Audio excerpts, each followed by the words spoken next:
Nobody touched the princess. The warning echoed through the enormous diplomatic terminal again and again, drowning out the rising panic. Royal guards stepped backward. Alien physicians froze where they stood. Even the station's elite security officers refused to cross the glowing emergency barrier surrounding the fallen princess. Yet one grease-covered human mechanic ignored every shouted order. He sprinted straight toward her. In that single reckless moment, he committed a crime punishable by death across half the known galaxy. No one tried to stop him anymore. They were too afraid to get close. The Concordate orbital station was considered the safest diplomatic hub ever built. Suspended between 3 neighboring star systems, it served as neutral territory where rival civilizations negotiated peace instead of fighting wars. Every corridor gleamed with polished white alloys. Every wall reflected soft artificial sunlight, and every visitor followed countless ancient traditions designed to prevent interstellar conflict. For Dean Carter, none of those traditions mattered much. He cared far more about malfunctioning machinery than royal ceremonies. While politicians prepared expensive banquets for alien monarchs, Dean spent his mornings crawling through maintenance shafts with a toolbox slung across his shoulder. Grease permanently stained his blue coveralls, and the smell of engine lubricant followed him wherever he went.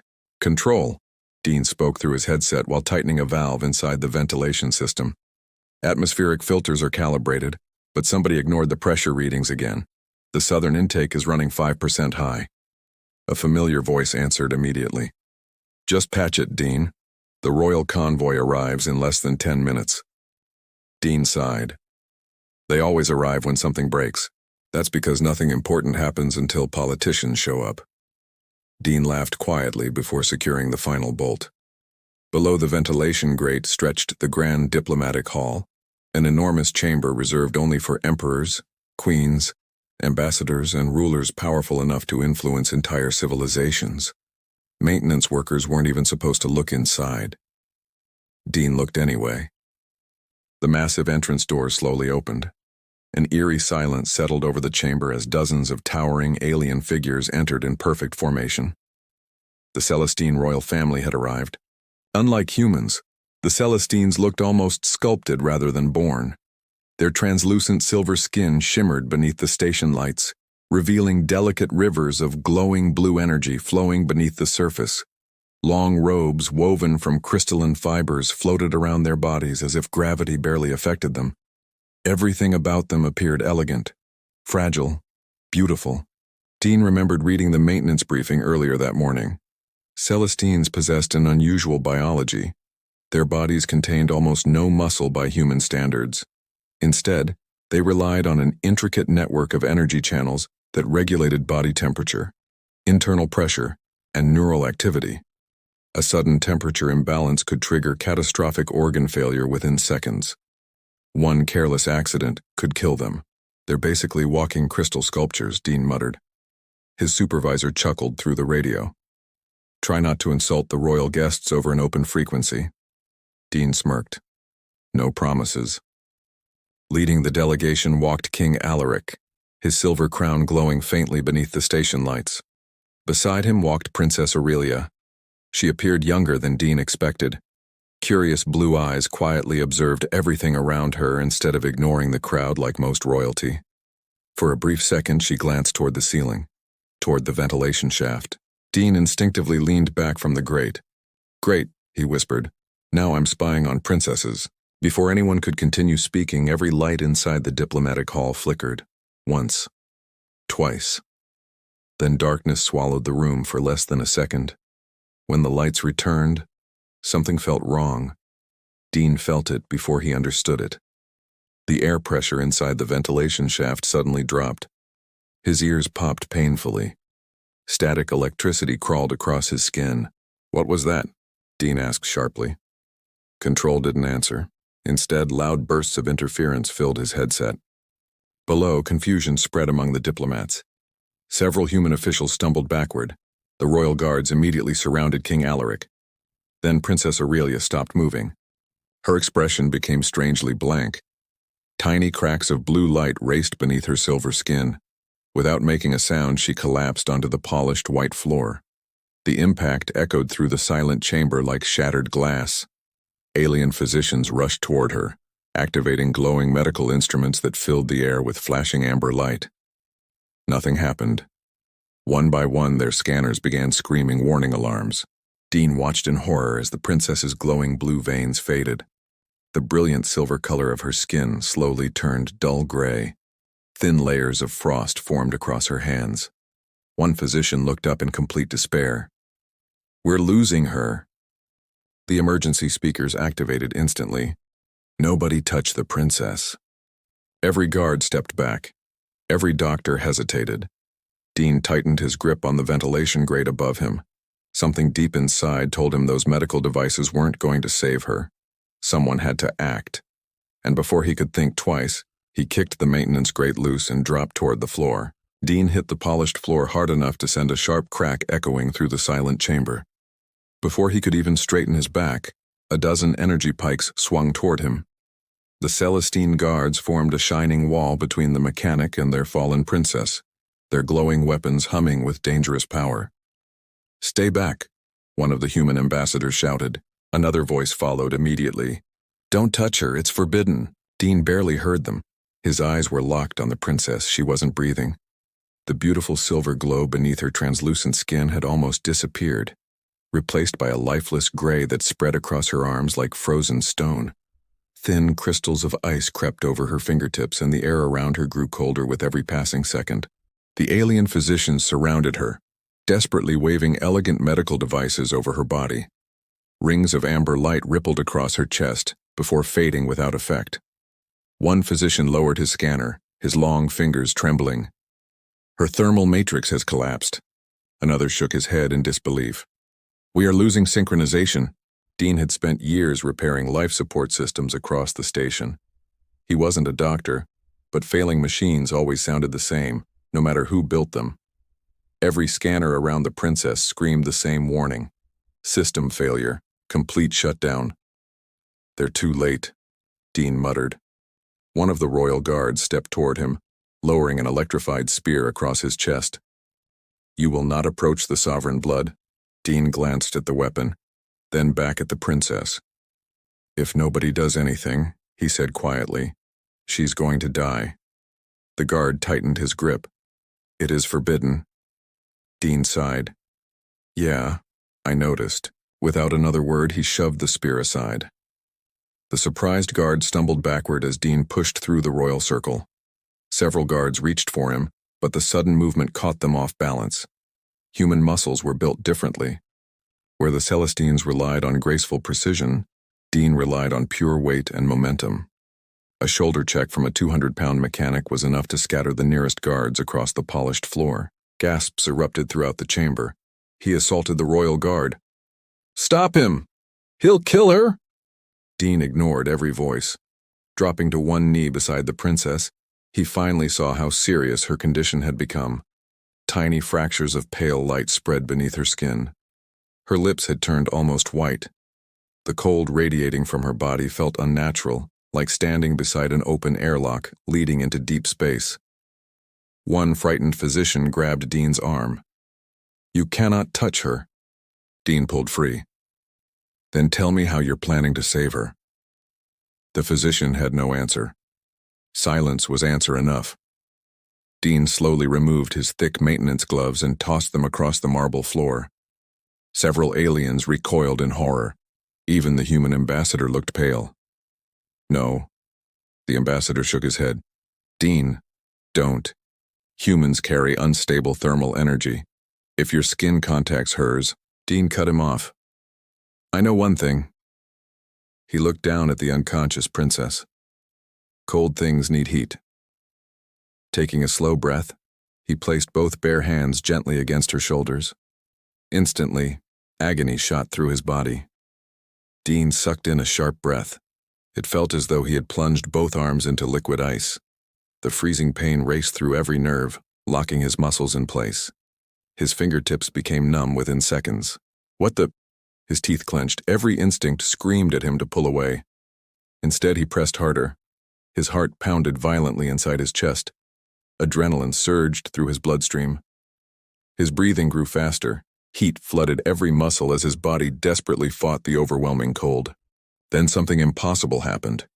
A tiny blue spark jumped between Dean's fingertips and the princess's neck. Another followed, then another. Soft waves of glowing light spread beneath her skin. The gray color stopped spreading. One alien physician stared at his scanner. No. His voice barely rose above a whisper. The decay has stopped. Dean could barely hear him. The freezing sensation grew stronger, draining warmth from his hands, his arms, even his chest. Sweat rolled down his forehead despite the unbearable cold surrounding the princess.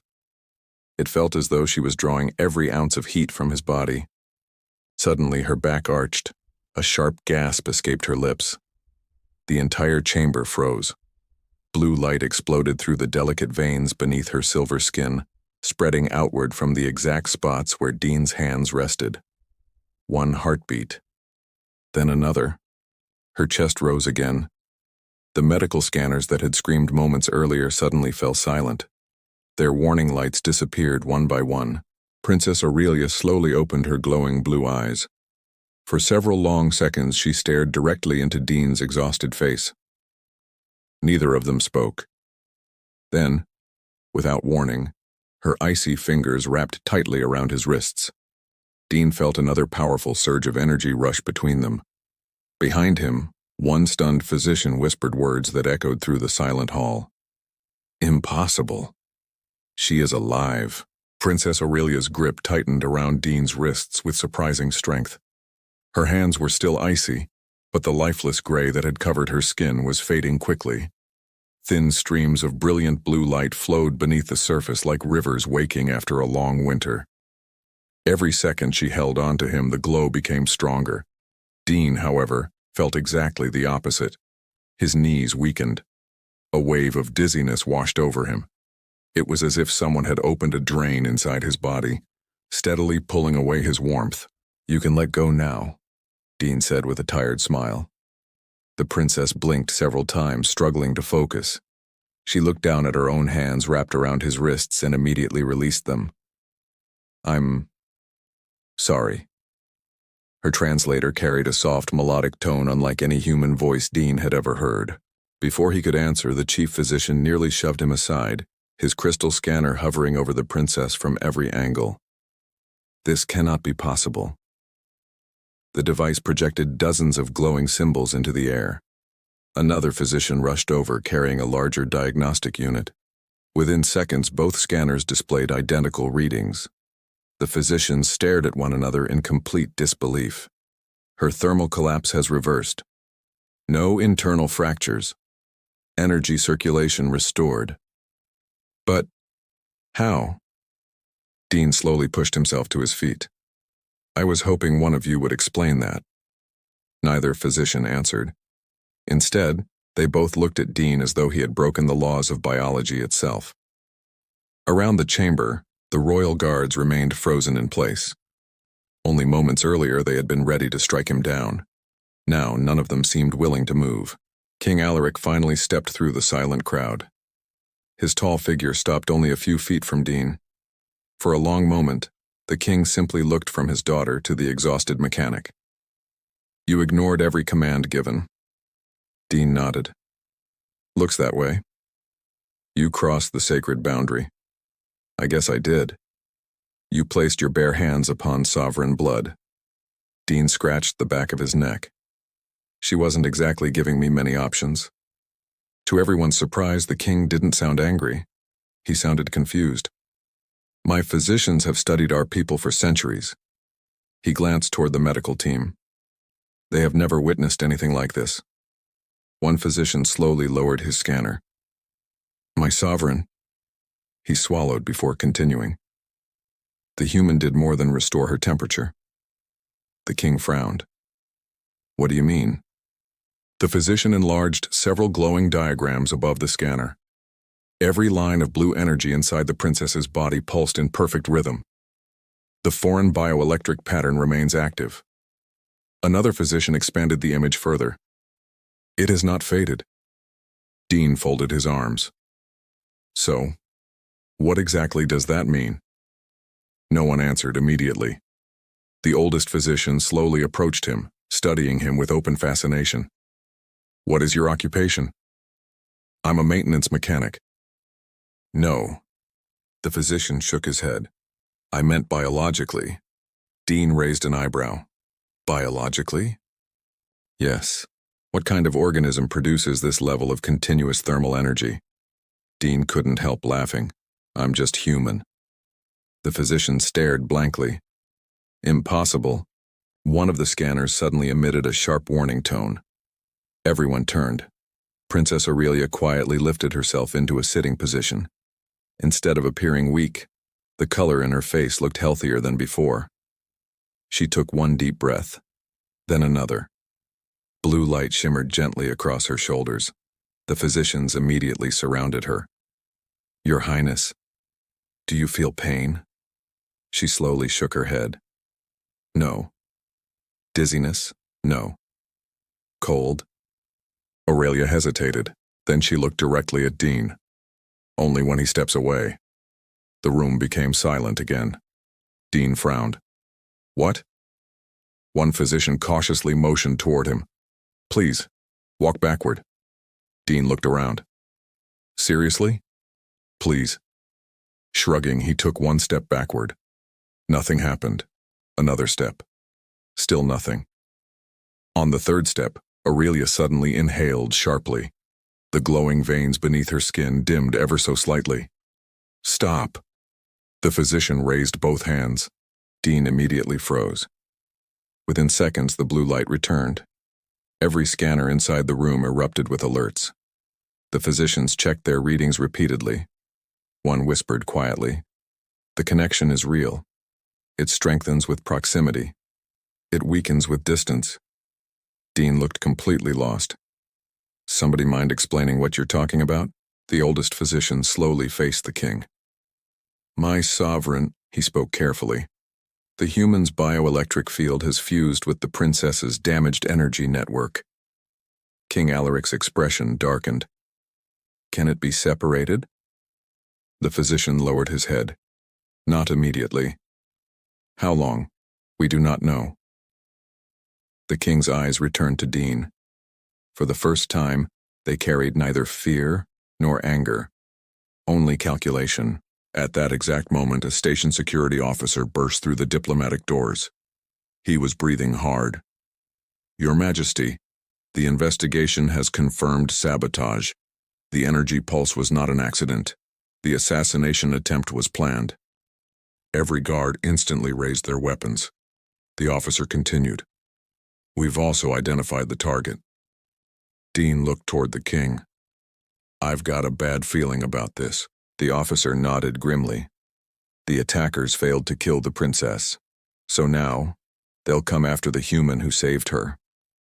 King Alaric wasted no time.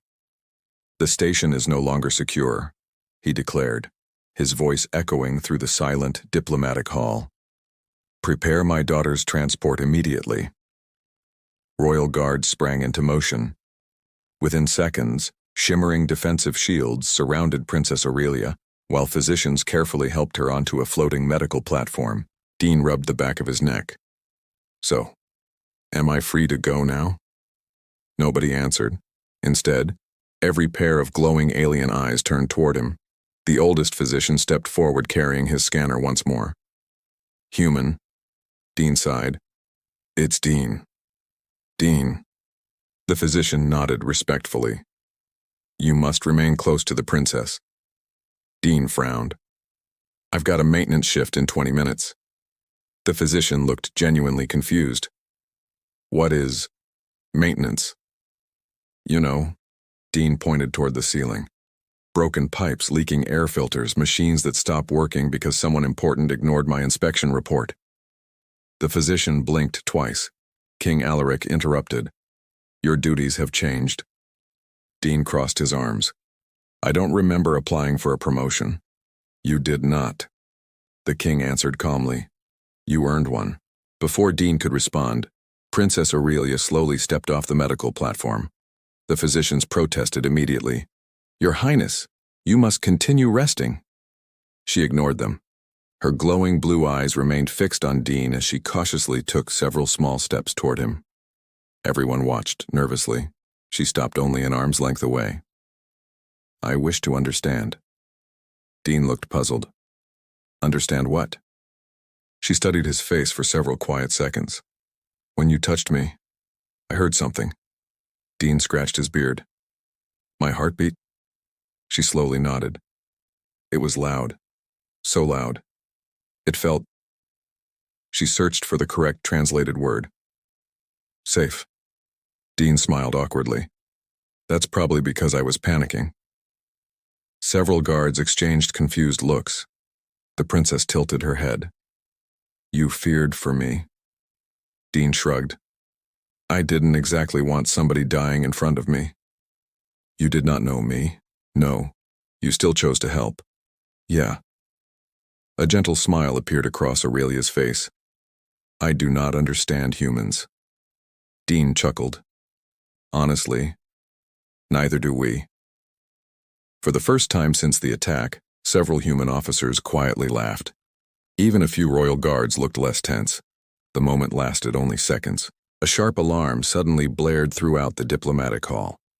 Red emergency lights replaced the calm white illumination. Every security officer reached for their weapons. A station commander sprinted through the entrance. "Sovereign, we've completed the preliminary investigation." King Alaric's expression hardened. "Report." The thermal pulse wasn't generated inside the station. It came from an external device hidden aboard one of the diplomatic cargo vessels. The king's jaw tightened. "The attackers planned this carefully." "Yes, Your Majesty." The commander hesitated before continuing. "Our surveillance systems also detected encrypted communications immediately after the attack." "Origin? Unknown." "Destination? The outer transport lanes."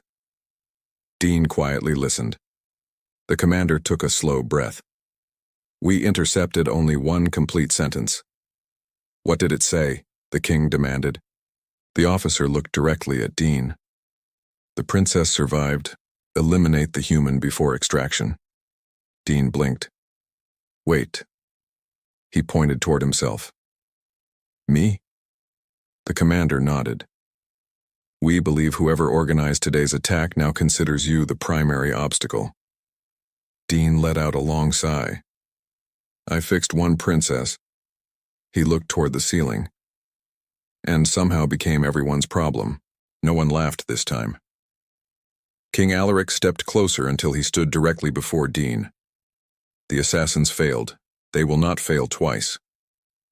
Dean's easygoing expression slowly disappeared. "So? They're coming after me." The king's answer came without hesitation. "They already are." Before anyone could speak again, every light inside the diplomatic hall flickered violently. The protective shields surrounding the chamber suddenly collapsed. One by one, security monitors went dark. A deafening explosion rocked the station, shaking the marble floor beneath everyone's feet. Chunks of decorative crystal crashed from the ceiling. Emergency sirens screamed across the station. Then another voice echoed over the station-wide communication network. "Security breach. Unknown vessels have docked. Hostile boarding parties detected." Every royal guard immediately formed a defensive circle around the princess. Dean slowly looked around the room. Then he spotted something leaning against a nearby maintenance wall. His heavy steel toolbox. He walked over, opened it, and picked up the oversized industrial wrench he had carried for years. The familiar weight settled comfortably in his hand. Dean rolled his shoulders once before looking at the approaching security teams. A faint grin spread across his face. "I was wondering where they put this." Far down the corridor, rapid footsteps echoed closer. The hunt had already begun.